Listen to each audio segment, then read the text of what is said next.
So now that we have the main materials for the ocean set up, we're going to start looking into some of the additional effects that we can apply to where the ocean meets the shoreline. And looking for the reference of this, what I just typed in was ocean waves GIF or GIF, kind of like we did for the ocean shader, but those waves we were looking more at how the water's working in the open ocean. And for this, what we're really looking at is how waves crash onto the beach. So looking at some of these images here in the GIF results that we're seeing here, we can see that there's some really beautiful, interesting repeating patterns, particularly how the foam dissipates and then turns into that flat, almost pancake-like lip of white foam that goes up against the sand, and then slowly, as the water sifts back into the ocean and into the sand, it dissipates. So that's one thing, looking at the patterns of how ocean foam meets a sandy beach. And another thing we're looking at, which we'll cover later on, is crashing waves. So the water is churning into itself, it's rolling over, creating a lot of air bubbles, things like that. And so those splashes that you see further off in the shore before they dissipate and turn into that nice flat sort of pancake-like foam pattern that goes against the sand ripples there, or the sandy shores that you can see in this GIF right here.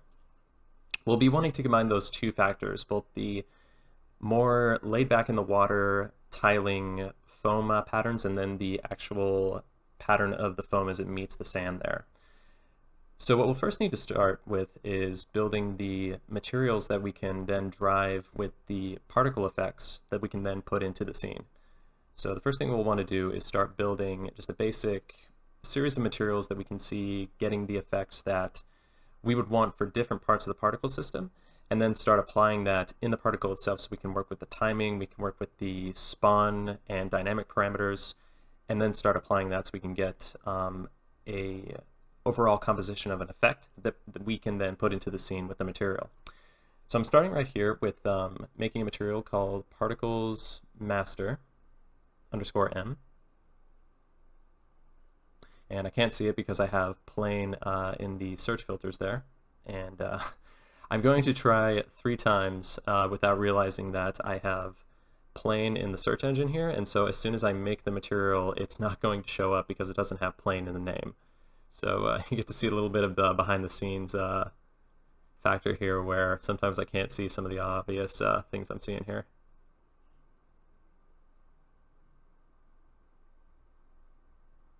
And you'll see there, I finally figure it out. So I have 3 materials, I'll have to delete 2 of these.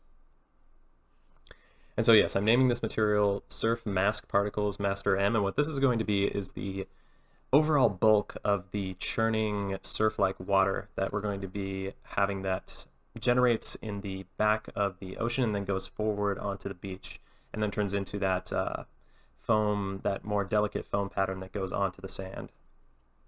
And so I'm just looking at the basic elements of the material here. And then what I'm going to do first is put down a texture sample. I'm going to do convert to parameter so I can modify it in the material instance. And I'm just going to call this foam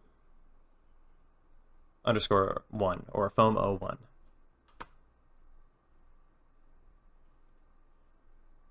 And then really quick here, I'm just going to create a foam texture, or plug in a foam texture, I should say. And I'm going to be using the foam texture that I generated in the last vid tutorial series. And I cover how to make that tiling foam pattern in the previous video tutorial series by just taking a texture from a source and making it tile by doing an offset and mask or clone brush elimination to get rid of those texture seams once it offsets into itself. So you can get a perfect tiling texture of really any texture you want to bring off of the internet. In this case, it's a water and foam pattern.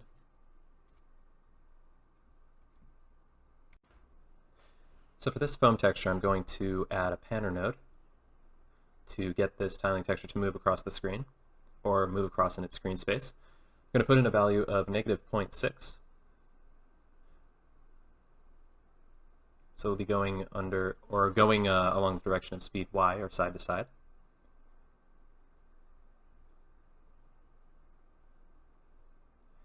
Then I'm going to search for a time node.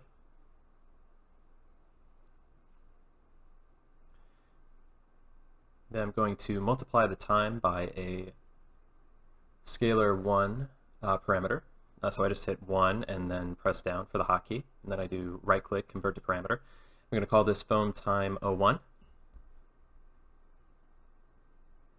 I'm going to plug this in and multiply it by time, and then just set it by 1. Plug that into time.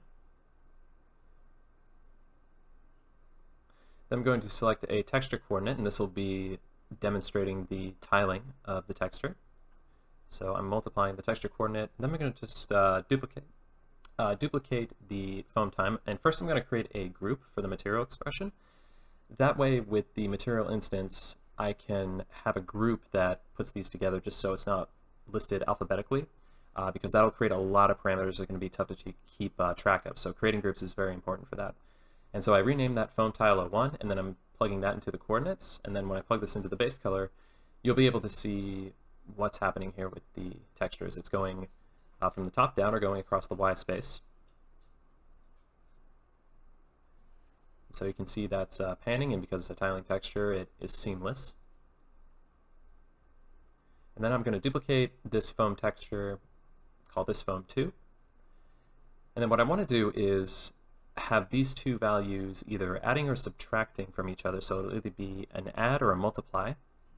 And these two different values, their white and dark values in the texture itself, will be either adding to or canceling each other out. And what I'll be doing with that is I'm going to modify the speed Y, so I'm doing negative 0.5 and I'm doing 0.2. So it's going at a different direction at a slower pace than the original speed Y, and it's also going a little bit from side to side in the speed X. So it's not going completely in unison with the other texture, so we can see the differences in the two textures overlaying each other. And I'm doing an add node here. When I add these two red values together, you can see that the two textures are panning over each other and creating this interesting, more organic moving pattern, which is looking pretty cool. I'm going to do this one more time, do a foam 03. And so those two are adding together, so what I'm going to do is do this third one. I'm going to have it subtract, so I'm going to have it multiply. And so I'm plugging this into the UVs, just duplicating the panner. And what I'm going to do is a value of 0.2, so it's actually going the opposite direction in the speed Y, and then negative 0.3 in the speed X. So another different value of the movement, so we can get more of a dynamic, organic result. And then I'm plugging in the time and the texture coordinates to that as well. So these are all sharing the same time and texture coordinate speed. Then I'm multiplying that, so the add is getting multiplied or canceled out, and then when you see here, when I look at the real time here, you can see another factor is playing into there where darker values are canceling out the lighter values that are panning over each other.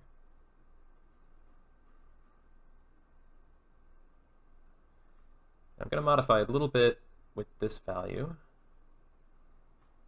so 0.4, and see what different result I can get there.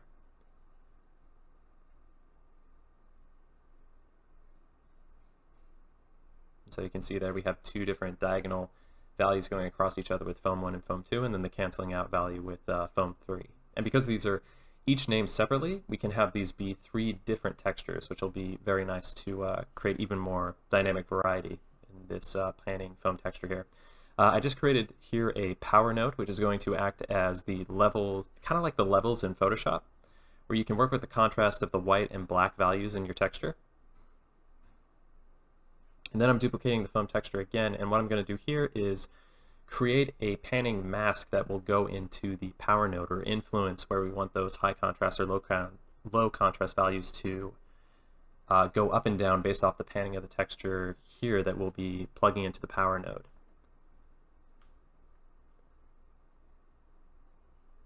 And so really quickly, I'm just selecting the time and texture coordinates, and I'm duplicating.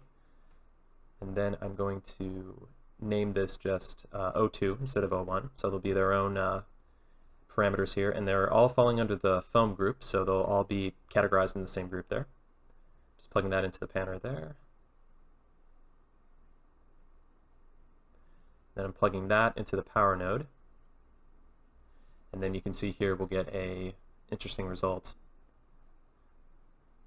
We're getting this very kind of interesting result of white and dark values playing into each other there. So these different panning textures are actually influencing the amount of contrast that's going across these three panning textures that are overlaying each other as well. So there's a lot of overlapping and overlaying values that are all playing into each other. And what's great about this is that it really takes away that linear tiling texture effect and makes it look like a very organic moving texture shape that will really help create that effect of seafoam. And I just created another factor here, which is duplicating the foam texture again and multiplying it so we have even more variety. You can never have too much variety with this. The only thing that limits you is the amount of texture memory that is going into the material. And so you do need to keep that in mind. And one way that you can save that is you can have some of these textures be the same parameter. Like foam 1, like these two masking textures right here could probably be the same texture and do the same amount of work. So you can have that be one single parameter instead of two. So that'll save you texture memory there. One other factor I'm doing here is I'm taking the multiply and plugging it into the linear interpolate. And then I created a scale of 1 parameter called contrast 1. And then I am plugging that into A. And then I'm duplicating that, calling it contrast 2. Both of these parameters will have a default value of 2. And it's going into the linear interpolate there. So what this is I can control just how much contrast is going on between these two linear interpolate values. Because this panning texture that originally was going in here, it's going into the alpha of this linear interpolate, and then I can scale these two contrast parameters to see how much of that influence goes into this power parameter that's going off these panning textures right here. And so if you add that all up, we have two ways to control the tiling of the foam texture, two ways to control the time at which they pan, and then two ways that we can control the contrast of how much black and white values we have. And there's one last factor I'm going to play into this, and that is a tiling flow map. This was covered all the way back in the first video series. So this is a tiling flow map that I created using Flow Map Painter. And I exported that and brought that in here. And what I'm going to be doing is I'm going to have that influence the texture coordinates that are going into the panning textures. And I just duplicated the time and texture coordinates again, and what I'm going to call this is flow time instead of foam time. So flow time and flow tile.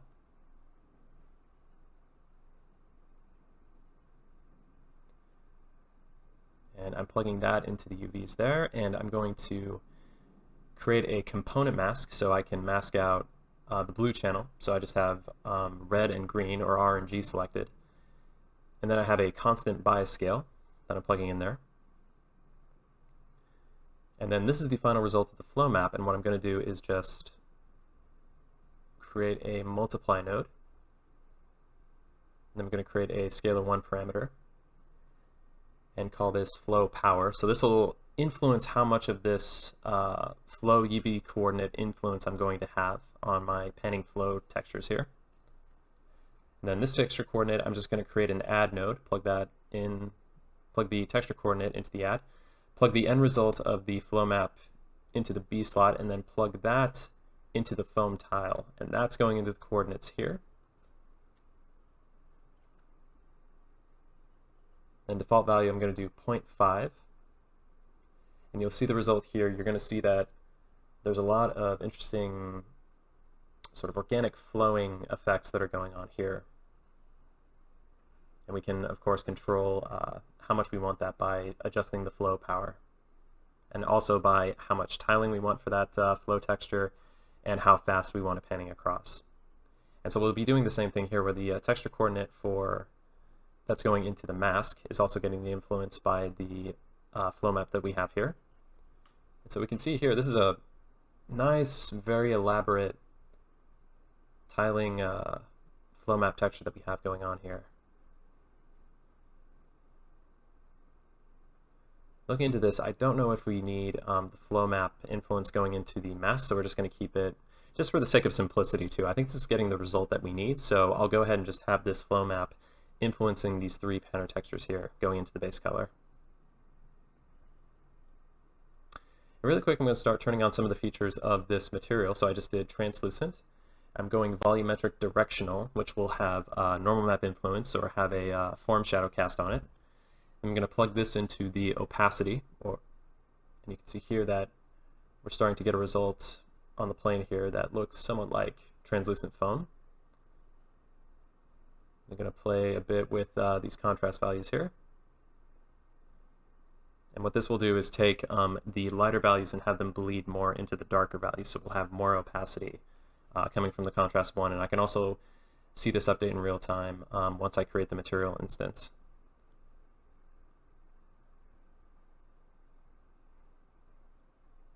I'm creating one more texture, converting to parameter.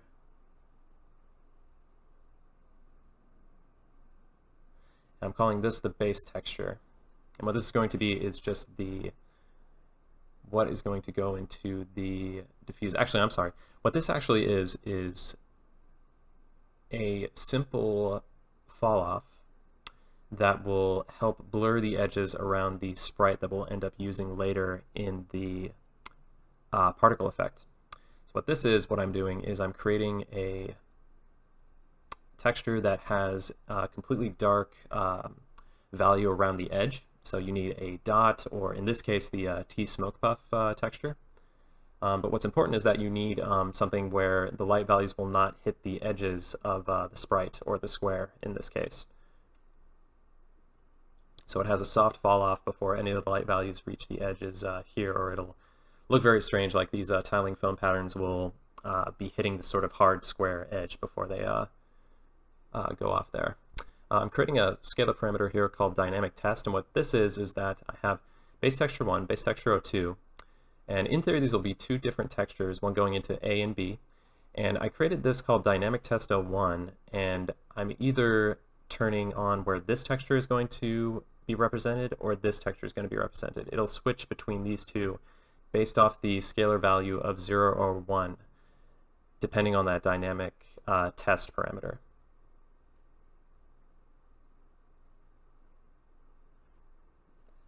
I'm duplicating this really quick. I'm creating a noise texture here.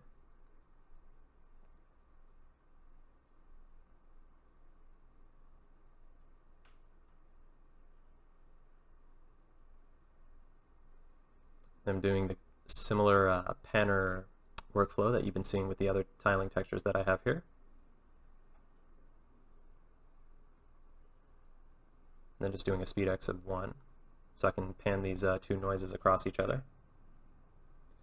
And then for the second panner for noise, and I'm keeping this as the same texture parameter as just an example of you don't need all these textures listed in your material parameters. So noise 1 and noise 2 can be the same name, which will then make them the same texture because they'll be panning over each other. But we'll be getting the same results that we need with whatever noise pattern we plug into here.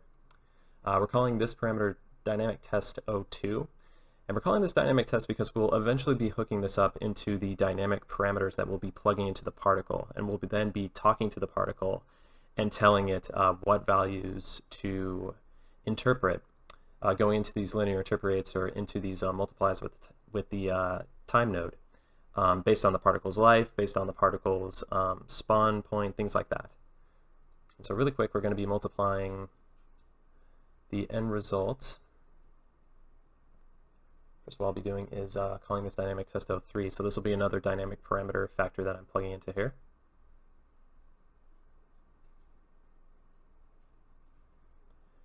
And then creating a power node. I'll be plugging this into the power node to see how much contrast we can get as far as breaking up the overall sprite.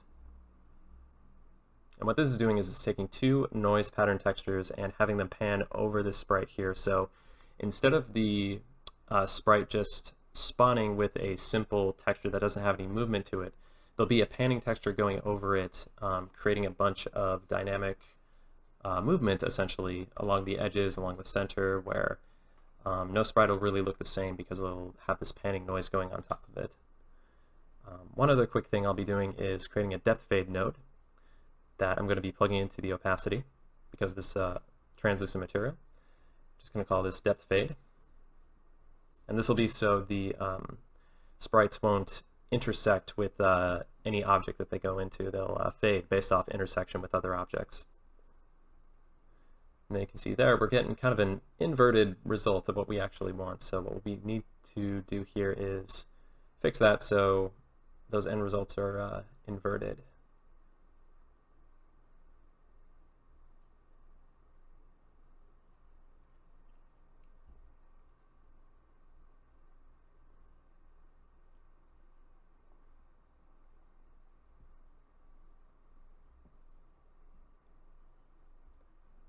What I can just do is I'm doing a 1 minus, which will essentially invert all the values.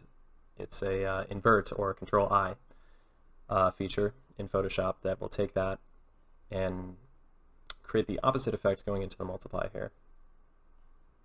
So you can see we're not getting the problem we had before, but we need to fine tune a little bit more to get some of those different value results that. And by doing that, if we isolate different factors when we're building this material, we can sort of troubleshoot and pinpoint down what exact factors are taking place here. So we can see, just taking this chain of panning textures, we're getting this result, which is not really getting the result that we're looking for, which is that we need to have where there's no values intersecting with the edges of the sprite here, or the square. And I'm swapping out this tiling noise, the T-Smoke soft tile. And you can see with that, we're getting a better result where we don't have any intersecting with the edges of the square. So when I plug that into here, which is this tiling foam noise texture, then being multiplied by this exterior sprite texture, and we plug that into opacity, we can see that we're getting that tiling foam texture that we were working to build here, and then we're multiplying that by the sprite effect that takes away the edges of the sprite here, or the edges of the square. So we look into the end result here, we can start to see that we're getting a very nice dynamic sense of tiling seafoam that's all contained within a more dynamic edge of a sprite fall off here. So once we start generating these sprites in a particle effect, we're going to get a very, very nice result of dynamic sprite effects and dynamic seafoam tiling onto itself. Really quick, I'm just creating a constant 3 vector, calling it emissive tint, and just plugging that into the emissive color, just in case we need it to tune any rendering factors or lighting factors there. And then I'm plugging the end result of the depth fade back into opacity, just so we can have that depth fade to cut out any intersection clipping that we would have.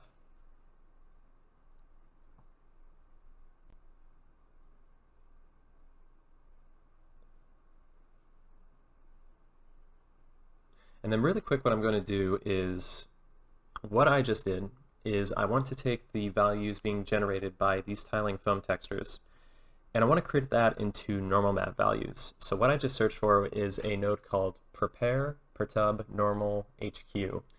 And the way that you can recognize this is the right one is it just has one input here on the left called value v3.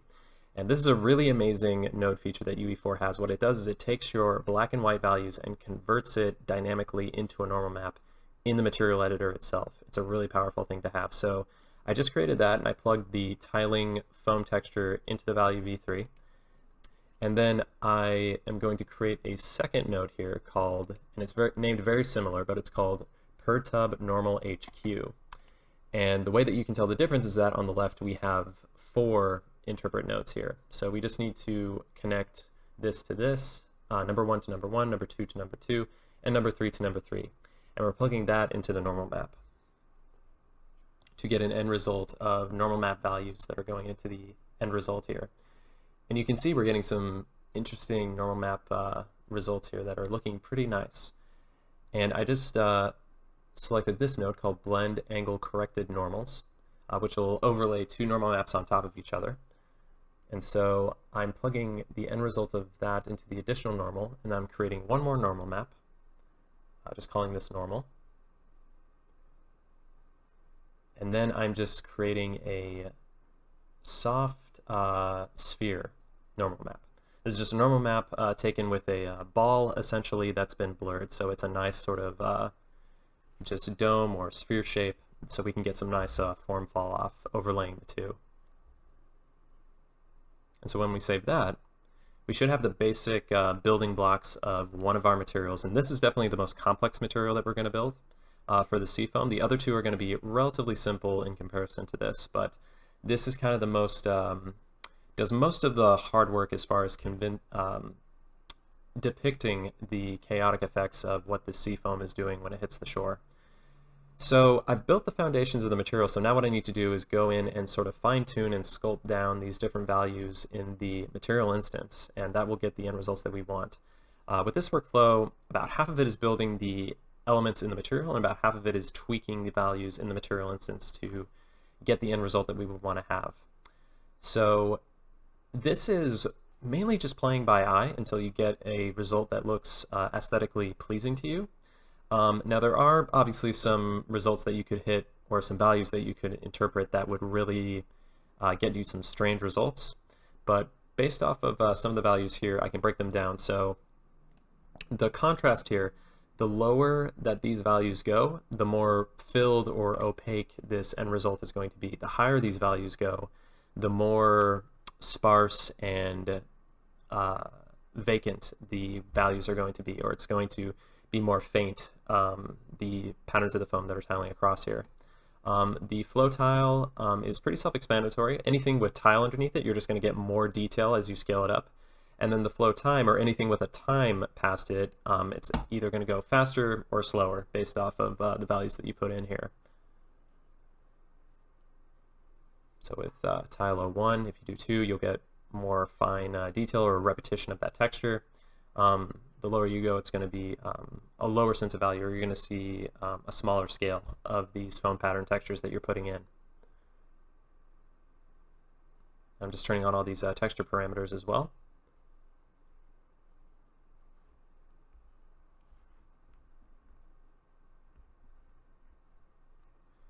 I'm going to play around with some of these different tiling textures that I've created just based off of going to textures.com and creating these tiling texture results by just doing that offset result that I have, or that offset workflow that I create, that I work with in Photoshop. And so with plugging these different results in, you can see some real drastic differences. And there's not a whole lot of, it's hard to predict what these textures are going to do. You can have some sort of element of what they're going to do, but sometimes you just need to experiment with what different visual elements you'll get based off what sort of tiling patterns of black and white values you plug into these different foam 1, foam 2, foam 3 textures.